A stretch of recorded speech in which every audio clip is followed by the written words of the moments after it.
사랑하는 성도 여러분, 한 주간도 평안하셨죠? 무척 더운 여름이신데 시간 동안 여러분들 건강 잃지 않길 바랍니다. 이번 여름에는 쉬지 않고 그냥 성서 강해를, 성서 이야기 마당을 그냥 펼쳐나가고 있습니다. 여러분들이 유튜브 영상을 필요하실 때 보시면 되니까 계속해서 함께 저도 성경을 읽고 묵상하는 시간을 갖기 위해서 하는 거고, 여러분도 그런 마음으로 참여하시면 좋을 것 같습니다. 오늘은 마태복음 19장을 읽도록 하겠습니다.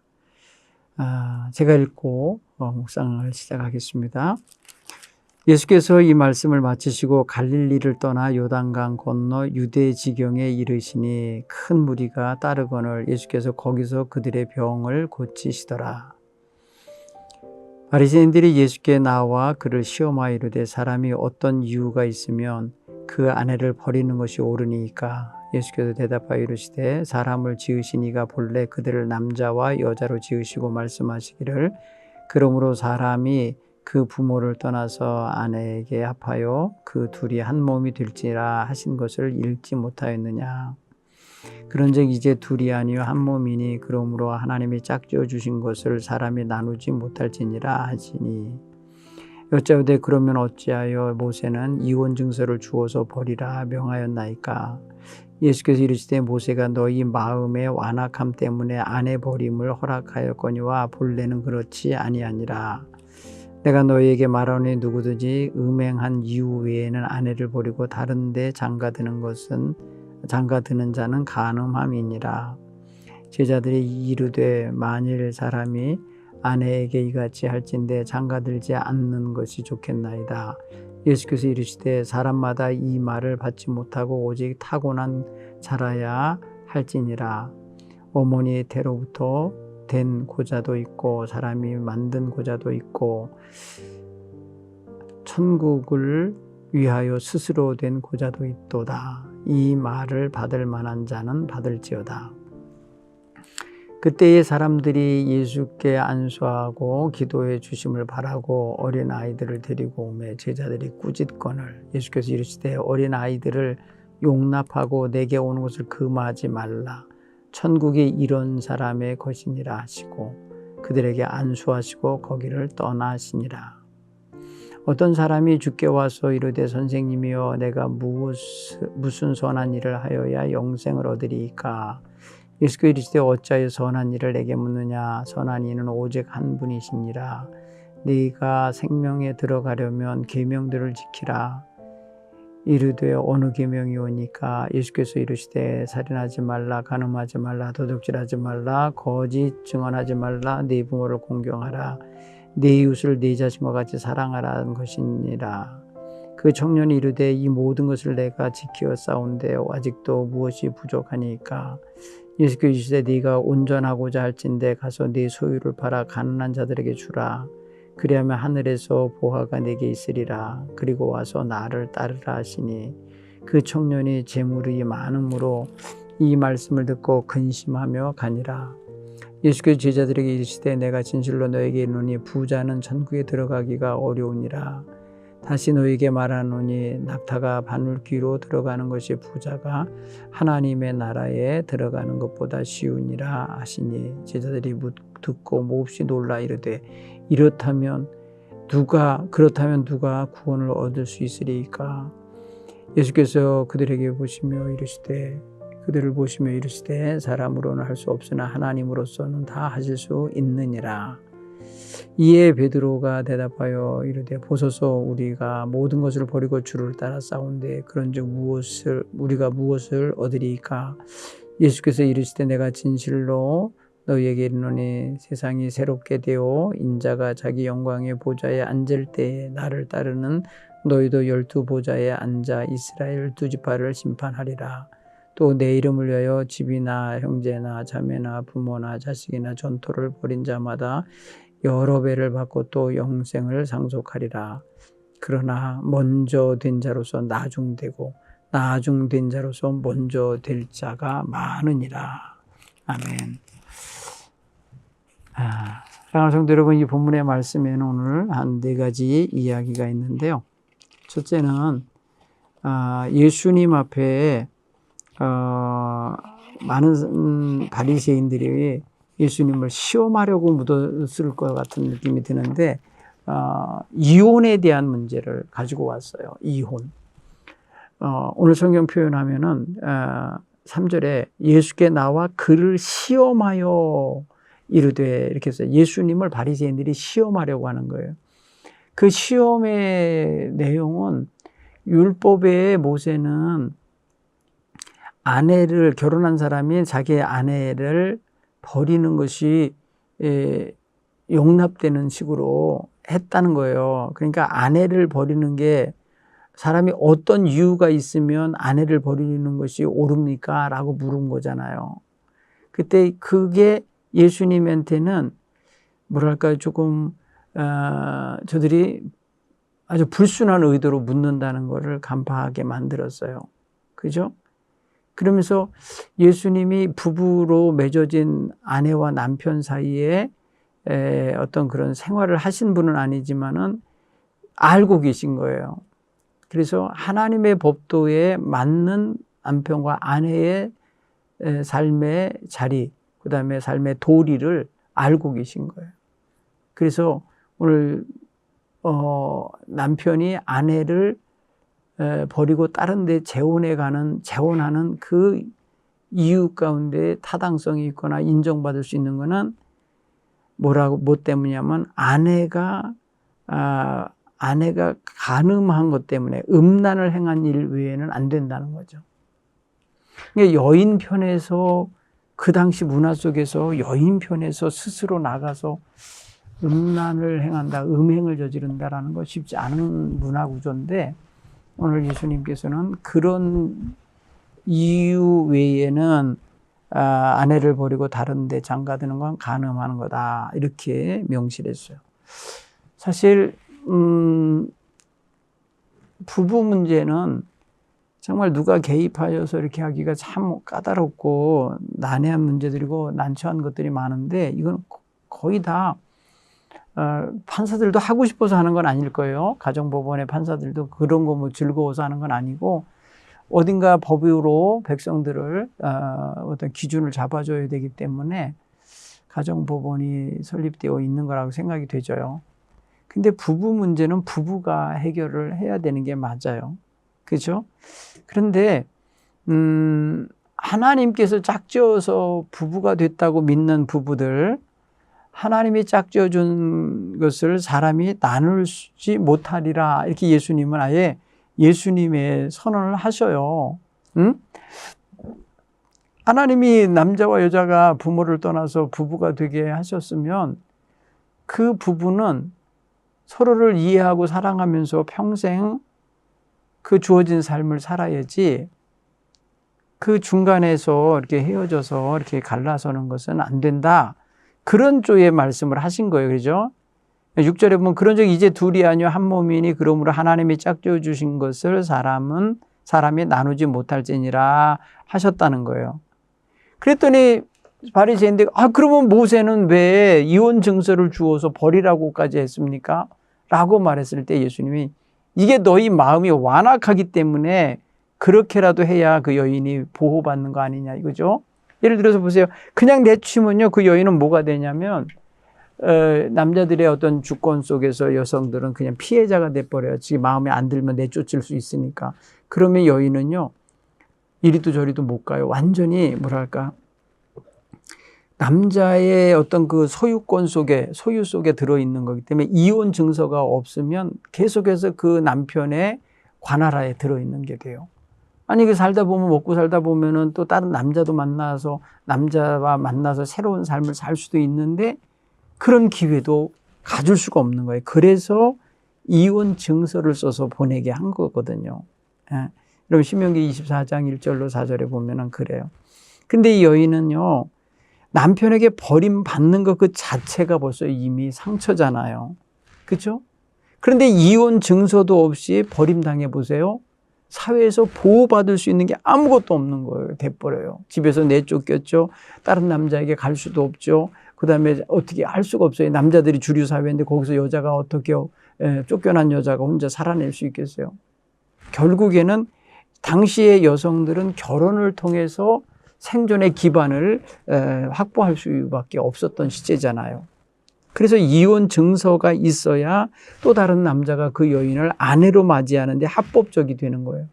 그래서 그것을 그렇게 모세가 그런 이혼 증서를 써서 내보내주게 한 이유는 너희 마음의 완악함 때문에 아내를 버리는 것들이 자꾸 벌어지니까 그 완악함 때문에 남편이 아내를 지 마음에 안 들면 아무 때나 그냥 나가라고 하고 버릴 수 있기 때문에 그런 여인들은 사회에서 완전히 피해자잖아요. 그러기 때문에 이혼 증서를 써줘야 다시 재혼할 수 있고 재가할 수 있기 때문에 그렇게 한 거잖아요. 그런데 그거를 가지고 지금 아내를 버리는 문제, 그거를 지금 예수님께 물어보는 거예요. 사실 총각이잖아요, 예수님. 그걸 시험하는 것을 보면은 네가 뭘 알겠어? 이러면서 아마 시험한 게 아닌가 싶은데 예수님은 정통하게 남편과 아내가 어떻게 살아야 되는지 본래는 이게 다 전대로 헤어지면 안 되는 거다라는 게 이 본래 취지인데 니네들이 완악하기 때문에 모세가 이런 완화책을 써준 거다라고 말씀하시는 거예요. 그렇게 생각해 보면은 정말 이 시대의 여인들은 불행했던 거 맞아요. 그죠? 여인으로서 난 그 자체가 너무나 사회적 약자가 돼버려서 그 여성으로서의 권리를 찾을 수가 없었어요. 그러니까 남편들에 의해서 쉽게 버려지거나 함부로 대해질 수 있는 여건이었던 거예요. 그러기에 그들을 보호하기 위해서, 그 여인을 보호하기 위해서 다시 재가할 수 있는 기회를 갖게 하기 위해서 생존할 수 있도록 보호받을 수 있게 하기 위해서 이혼 증서를 써서 줌으로써 그걸 갖고 나가면 이제 자기가 전 남편의 권한 속에서 벗어났다는 증거가 되고 새로운 재가할 수 있는 기회를 가질 수 있는 여인인 것을 갖게 한 거거든요. 그러나 하나님이 짝지어 준 것은 사람이 나누면 나눌 수 없다고 하는 기본 취지가 바로 예수님의 자세예요. 그렇죠? 자, 오늘 우리가 그런 면에서 생각하셔서 행여라도 오해 없이 이 말씀을 읽으시고 이해하셨으면 좋겠습니다. 자, 13절 이하에 예수님 앞에 어린아이들을 데리고 온 부모가 있었던 것 같아요. 근데 제자들이 꾸짖었답니다. 오지 말라고, 데리고 오지 말라고, 시끄럽다고 했는지 금했는 모양이에요. 그러니까 예수님은 어린아이들이 내게 오는 것을 금하지 말라, 용납하라는 거예요. 아이들을 용납해라. 너무 좋은 말씀이죠. 여러분, 교회 학교 아이들이 다 예수님의 품 안에서 자라나야 부모들이 행복하고 안전한 아이들의 미래를 생각할 수 있잖아요. 그런 면에서 아이들이 가까이 오는 걸 당연히 여기셔야 되는데 제자들은 그것을 귀찮게 여겼는지 방해가 된다고 본 건지 꾸짖었다는 거예요. 꾸짖는 제자들, 용납하시는 예수님, 좀 상반되잖아요. 근데 예수님이 제자들에게 지금 말씀하시는 거예요. 아이들이 내게 오는 것을 용납하고 꾸짖지 말아라, 이렇게 말하는 거고, 금하지 말아라 라고 하는 거예요. 그리고 예수님은 그 아이들을 데리고 와서 안수하고 기도해 주시기를 바라는 부모 마음을 헤아리셔서 그대로 해 주셔요. 13절은 그 부모들의 마음이 반영되어 있는 거고요. 15절은 예수님이 그 마음을 읽어주셔서 그들을 안수하고 그들을 축복해주고 가시는 모습이 나와요. 그렇죠? 그렇게 보면 예수님은 참 다정다감하신 분이었던 게 분명합니다. 네. 한번 우리 주 예수님의 이런 시각을 가지고 우리도 교회에서 아이들 소리가 나고 아이들이 떠들고 아이들이 막 뛰어다니고 하는 걸 좋게 여기셔야 돼요. 특히 요즘같이 어린 세대가 적어지고 다음 세대가 위기로 향하여 가고 있는 때일수록 어린아이들을 축복하는 자세가 늘 있으셔야 할 줄 믿습니다. 그리고 또 예수님을 찾아온 사람이 또 있어요. 그 부자가 한 청년이 찾아왔답니다. 그래서 이 사람은 아주 그래도 나름대로 어떤 고상한 고민을 갖고 왔어요. 선생님, 내가 어떻게 무슨 선한 일을 해야 영생을 얻으니까 영생을 얻고 싶은 마음. 근데 그게 어떤 행동으로서, 선한 행동으로서 얻게 되는 걸 생각하는 논리를 갖고 왔어요. 그렇죠? 네. 이게 어떻게 여러분 행동해서 영생을 얻는다. 이게 행위주의죠. 어떻게 보면 업적주의가 되고. 근데 사실은 어떻게 해야, 그래서 여기 아예 구체적으로 표현해서 무슨 선한 일을 해야 된다고 보느냐는 거죠. 여러분, 물론 선한 일을 잘 해야 되지만 그게 영생을 얻는 담보물이 될 수가 없고 지름길이 될 수도 없고 그게 전제 조건이 될 수도 없는 거죠. 우리는 예수 믿어야 영생을 얻는 거죠. 그죠? 예수님께서는 그냥 나를 믿어라 이렇게 대답하시면 좋은데 그러진 않으시고 뭐라고 말씀하시냐면 너 생명에 들어가려면 계명들을 지켜라. 그래서 생명에 들어가려면 이게 보세요. 생명의 세계, 생명의 뭐랄까요 축복 속에 들어가려면 이런 표현인데 생명을 얻는 것.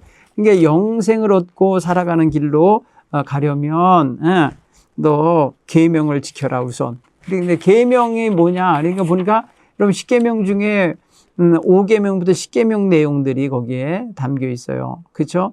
그 젊은 사람이 물어보는 그 질문의 대답으로서 1차적으로 하는 것이 뭐라 예수께서 이르시되 살인하지 말라, 간음하지 말라, 도적질하지 말라, 거짓 증언하지 말라, 내 부모를 공경하라, 그리고 내 이웃을 내 몸같이 사랑하라 하신 것이니라. 이거를 성경의 여러 곳에 있는 말씀을 지금 이렇게 추려서 얘기를 하고 계신 거예요, 보니까. 근데 사실은 10계명으로서 18절에 있는 내용하고 19절 내용은 두 군데서 나오잖아요. 출애굽기에도 나오고 신명기 5장에도 나오고. 그래서 출애굽기 20장 12절로 16절의 말씀 보면은 10계명 중에서 특히 대인 관계, 사람을 상대로 하는 그런 계명이 있어요. 하나님을 상대하는 게 1부터 4계명이라면 5계명부터 10계명까지는 사람과의 관계 속에서 이루어야 할 계명인데 오늘 예수님이 그거를 다루셨어요. 하나님의 사랑하라는 말을 안 쓰셔요, 여기서. 그죠? 내 이웃을 내 몸같이 사랑하라 하신 레위기 19장 18절의 말씀을 가져다가 그 모든 그 그릇 위에다가 이 살인하지 말라, 간음하지 말라, 도적질하지 말라, 거짓 증언하지 말라, 부모 공경하라. 이게 다 사람 아닙니까, 상대가. 요들을 어떻게 해야 되는지를 이제 잘하라 했더니 20절에 보니까 그 청년이 이르되, 이 청년, 부자 청년이 뭐라 그래? 나 이거 어려서부터 다 해왔습니다라는 거예요. 뭐가 더 부족할까요? 이렇게 살았다는 거예요. 사실 어려서부터 이렇게 자기가 이런 것을, 이 모든 것을 내가 지켜왔사온데 아직도 뭐가 부족합니까? 부족한 게 없다는 식으로 말하잖아요. 다 했다고. 그러니까 21절에 예수님 말해, 네가 온전하고자 할진대, 이게 온전하고자 할진대 라는 단어를 쓰면서 말씀하시는 장면을 우리가 읽게 됐어요. 여러분, 온전하게 하다, 온전하다라는 거 아까도 우리가 표현했지만은 온전함이라는 건요, 뭐로 읽어볼 수 있을까요? 성경의 표현 보면은, 온전하다, 텔레이오스라는 단어로 쓰여지고 있어요. 지금 신학사전을 보니까요, 성경사전을 보니까, 텔레이오스라고 하면 뭐예요? 완성된, 충분한, 성취된, 온전한, 뭐 이런 의미거든. 성숙한. 자, 네가 온전하고 성숙하고 완전해지려면, 하고자 할진다면 뭐를 패라는 거예요? 네 소유를 팔아 가난한 자에게 다 주어라. 자, 선행 중에 무슨 선한 일을 해야 될까요? 라고 말할 때 그 부자였는데 이 사람 모든 것을 다 팔아서 가난한 자에게 주라는 명령이 떨어지니까 너무 힘든 거죠. 이건 생각 못한 거죠. 그리고 두 번째 명령이 있어요. 나를 따르라. 너 있는 거 다 가난한 자에게 팔아주고 그 다음에 너는 나를 따르라. 이렇게 말씀하신 거예요. 그러니까 이게 이 청년이 재물이 많아서 이 말씀 듣고 근심하고 돌아갔다라고 표현되어 있어요. 성경은 이 사람이 돌아왔는지 와서 예수님을 따랐는지 뭐 이런 거 모르겠어요. 근데 중요한 거는 예수님을 따르는 자는 뭐랄까요, 자신의 소유를 의지하고 소유를 믿고 따르는 게 아니라 다 내려놓고 모든 걸 다 내어드리고 나오는 자세가 필요했던 것 같아요. 그렇죠? 그러니까 제자들이 그 말 듣고 이게 얼마나 어려운 걸까? 그 제자들이 근심해요. 이야기를 듣고 놀래버려요. 네. 보세요. 이제 그 사람도 근심하고 하지만 그 청년에게 하시는 소리를 제자들도 들었을 거 아닙니까? 그러니까 예수님이 이렇게 말씀하셔서 부자가 천국에 들어가기가 어렵다. 낙타가 바늘귀로 들어가는 것보다 더 쉽다. 이렇게 표현하니 그 소리 듣고서는 제자들이 그러면 누가 하나님 나라를 들어가요? 누가 그러면 하나님 앞에서 구원을 받을 수 있겠어요? 이렇게 표현한 거예요. 그랬더니 사람으로는 할 수 없을 때 하나님은 하실 수 있다라고 표현하시면서 하나님 앞에서 우리가 모든 것을 이렇게 내어드리고 포기하고 버리고 따르는 자세, 전적인 헌신이라 할까요? 전적인 순종이라 할까요? 전적인 따름이 기본적으로 필요함을 말씀하고 계신 거예요. 그랬더니 제자들, 슬그머니 이제 제자 베드로가 그러죠. 보시옵소서, 우리는 모든 거 다 버리고 주님 따랐잖아요. 우리는 그러면은, 뭘 받아요? 이렇게 물어보잖아요. 그죠? 27절에 베드로가 대답하여 이르되 보소서 우리가 모든 걸 버리고 주를 따라 싸운데 그런즉 우리가 무엇을 얻으리까? 이렇게 표현해요. 예수님은 그때 주님께서 영광의 보좌에 앉으실 때에 너희도 12보좌에 앉아서 이스라엘의 12지파를 심판하고 치리하고 다스리게 될 거다라고 하는 어떤 그런 특권을 얻게 될 거라는 거, 12보좌에 앉게 될 거라는 걸 말씀하셨어요. 그러면서 동시에 내 이름으로 집이나 형제나 자매나 부모나 자식이나 전토를 벌인 자마다 여러 배를 받고 영생을 상속하리라 해서 영생을 상속받는 부분에 말씀하셔요. 그러니까 주를 위해서 전적인 헌신을 하는 사람들에게 주어지는 은총 속에 이러한 몇 갑절의 어떤 그런 복을 받는 것뿐 아니라 영생에 들어가는 기쁨도 허락하신다라는 그런 말씀을 하시는 거예요. 사실 이게 큰 부자가 자기 가진 것을 다 내어놓고 이런 생명의 길에 가고 싶은 게 맞나? 사실이었나? 그는 할 수만 있으면 세상에서 오래 살면서 주어진 부귀를 마음껏 누리면서 그러면서 종교적으로도 온전타하는 말을 들으면서 살고 싶은 그런 그러니까 낭만적인 목표를 갖고 왔을 수도 있어요. 근데 예수님은 완전히 철저히 자기를 비우는 거, 자기를 완전히 내려놓는 거, 자기의 소유를 다 포기하는 거, 이런 걸로다가 말씀을 하니까 얼마나 큰 갭 차이가 나겠어요. 그죠? 그 부유함을 유지하면서 그러면서 자기가 잘 살았다라는 칭찬도 받고 싶고 의롭다 인정도 받고 싶고 영생도 얻고 싶은, 그러니까 다 갖고 싶은 마음을 갖고 있으니까 예수님은 세상에 있는 그런 부귀 영화, 물질, 풍요 그런 거 다 내려놓고 전적으로 나를 따르라 이런 말씀을 하고 계신 것 같아요. 그렇죠? 자기를 부인하고 자기 십자가를 지고 저를 쫓을 것이니라 하신 말씀과 일맥상통하는 거죠. 자기를 부인해야 되고 내려놔야 되고. 자, 오늘 이런 이야기를 이렇게 들으면서 우리 성도들이 좀 무겁게 들리지 않을까, 힘들게 여겨지지 않았을까라는 생각이 드는데요. 자, 선을 행하면서 나가는 거, 그 다음에 많은 사람들에게 칭찬받도록 살아가는 거 다 소중한 거죠. 그런데 정말 소중한 것은 주님의 말씀, 하나님의 말씀을 따라 사는 거, 주님의 명령에 순종하는 거, 이런 것들이 더 소중한 건데, 오늘 이 제자도를 말씀해 주셨을 때 부자 청년이 도전이 됐는데, 도전이 될 뿐 아니라 부담이 됐고 힘들었는데 소유를 팔아 가난한 자에게 다 주고 예수님을 따르라고 하니까 청년이 보인 반응, 근심하며 돌아갔다. 근심했을지라도 가서 결단했으면 따랐겠죠. 성경에는 그가 누군지는 모르겠어요. 오늘 성경 인물 이름은 안 나오는데 아마 그가 그렇게 모든 걸 다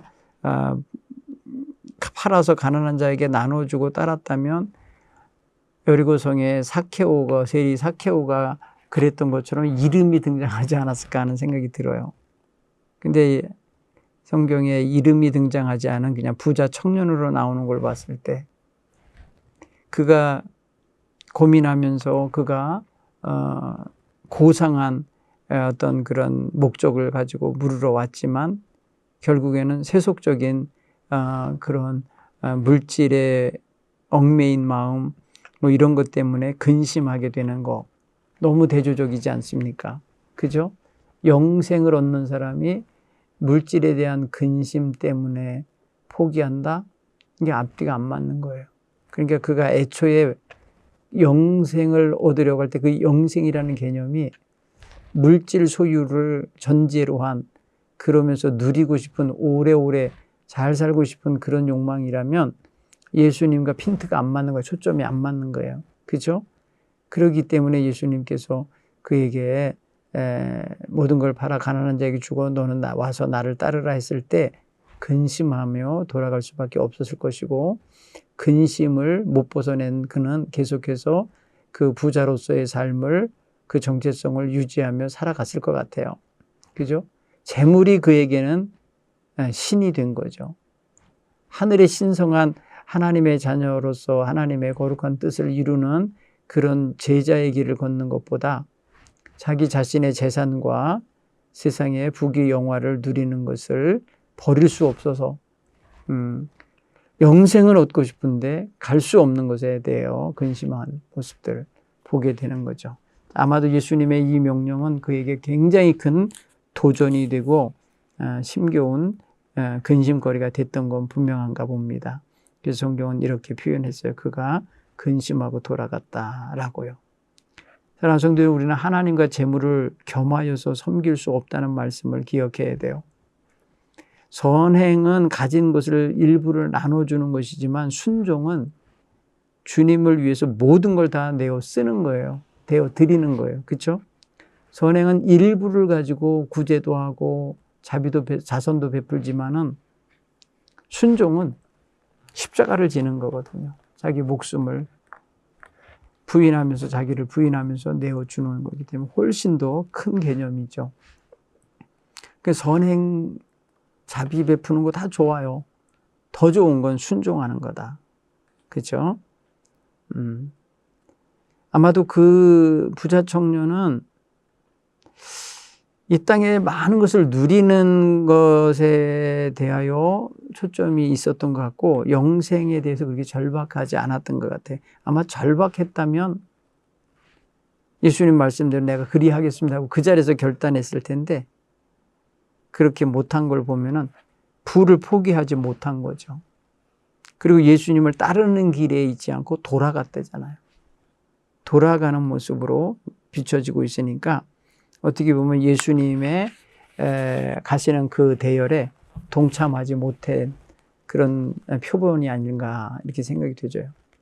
사실 우리가 살면서 모든 것을 포기하고 예수님을 따르는 제자가 된다는 거 쉽지 않아요. 당장 거기 예수님의 제자로서 우리는 모든 걸 다 포기하고 따랐습니다 하는 그 어부 출신의 제자 베드로 보세요. 정말 그의 배와 그물과 모든 걸 다 버리고 떠났다고 표현했고요. 예수님을 따라다니는 동안에 그가 집안 결정하면서 집에 드나들면서 집살림하고 또 예수님 따라가고 뭐 그러지 않고 전적인 헌신을 하며 따랐던 것을 우리가 알게 돼요. 네. 자, 오늘 우리는 정말 그런 면에 있어서 우리가 영생을 얻은 자로서 영생을 추구하고 살아가는 자로서 세상 염려, 근심, 걱정에 너무 얽매여 있는 건 아닌지 자기 반추를 좀 해보시기 바랍니다. 그리고 내가 선을 행하면서 내 돈을 조금 베풀어서 그걸 갖고 영생을 살 수는 없어요. 우리가 구원받은 것은요, 돈으로 구원받은 게 아니거든요. 은혜로 구원받은 거거든요. 그러면 은혜 앞에 우리가 어떻게 반응하고 결단하고 사느냐는 바로 주님의 은혜에 대한 감사와 주님의 말씀에 대한 순종의 자세가 그 가는 길을 밝혀줄 겁니다. 그렇죠? 그래서 어떻게 보면은 주님의 손에 자기가 맡겨지는과 동시에 자기 소유가 다 주님의 일거리에 쓰임받도록 하는 게 아마도 당시에 예수님 앞에 찾아온 부자 청년의 최대 목표가 됐어야 되지 않을까, 그런 생각이 들어요. 그러지 않고 자기의 모든 재산을 처분하고 가난한 자 주고 나를 따르라 하시는 말씀이 그가 당장 실천하기에는 너무나 버거운, 기대하지 못했던, 생각도 못했던 명령이라서 아마 부자 청년은 근심한 것 같아요. 거절하고 화내고 갈 수도 있었잖아요. 기분 나쁘게 하고 갈 수도 있는데 근심하고 갔다? 그렇게 생각을 해보면 조금 여지가 있어요. 그렇죠? 고민할 것 같아, 그 사람. 어떻게 할까 고민할 것 같아. 많이 고민할 것 같아. 꼭 우리 같아 하나요? 우리들. 그렇죠? 우리 각 사람의 모습이 그렇지 않나 싶어요. 그렇죠? 오늘날 우리가 얼마나 가진 게 많아요. 다 가난하다고 말하지만 엄청나게 하나님 안에서 가진 것이 많은 백성이라 생각하시면 주를 위해서 순종하는 자세로서 그 모든 것을 풀어나갈 수 있는 그런 자세가 우리에게 온전히 있어야 할 줄 믿습니다. 자, 오늘 여기까지 함께 고민하고 생각해 봤습니다. 각자 자리에서 하나님 앞에 자신의 삶을 한번 돌아보는 그런 시간 갖게 되길 간절히 바랍니다. 감사합니다.